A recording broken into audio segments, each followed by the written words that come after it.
Sometimes what you think you want turns out to be not something that you want. And sometimes something completely different surprises you and it's actually very enjoyable to you.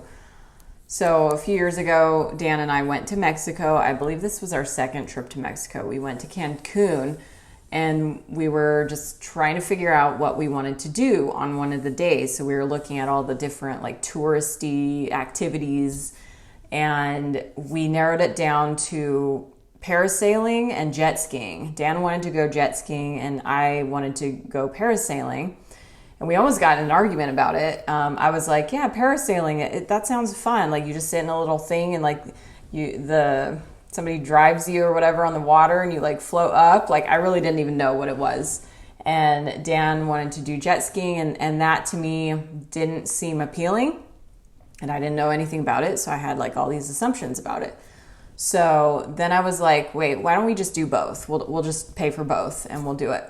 So we ended up doing both, and the parasailing, I actually did not like it. Like you just sit there and you do nothing. And I was like, this is kind of boring. Like we were literally just sitting there as the thing goes up and you're like sitting there doing nothing, and of course you're high up so you can see everything, but it wasn't very fun.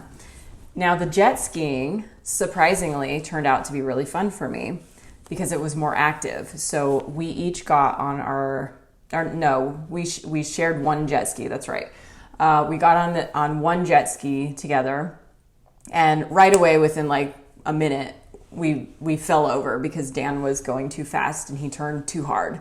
So we like fell over, we fell into the ocean and just got that out of the way right away. So falling into the water, being drenched was kind of refreshing, and we're like, okay, we got the failure out of the way now. Now it's like really fun. And so we took turns driving.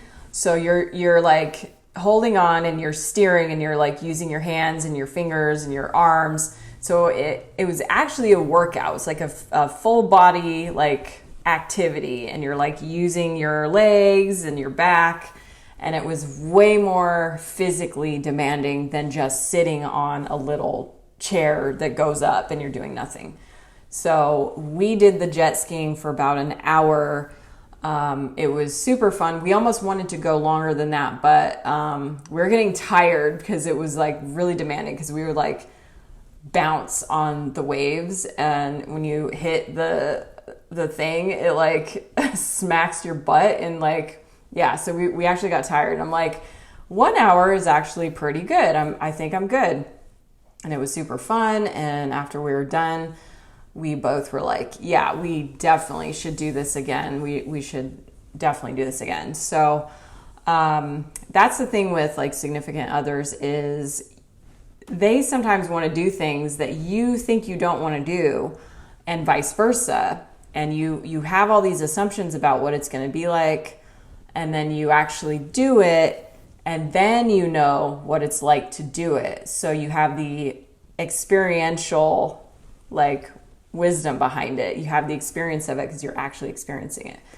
And I think that's cool, versus just having a bunch of assumptions about something that you've never done and you have no idea how it actually feels. I think that's very interesting. And when you're setting goals or you're setting desires, I like to leave that very flexible, because sometimes I think that reaching a certain goal or doing a certain thing will be a certain way, and then it turns out to be not what I expected, or just not what I was imagining. And then sometimes something completely different will come in and surprise me, and it will be far greater than what I thought. So I think it's different for different people. Like some people know exactly what they want and they go after it, and then boom, they have it. Other people aren't actually designed to do that, and that doesn't work for them, and they don't like that. And it's more like life kind of surprises them with something. And I feel like that's been my whole relationship with Dan, is he came in and he surprised me with all of this like richness and depth and texture and all these cool experiences that we've had in our relationship.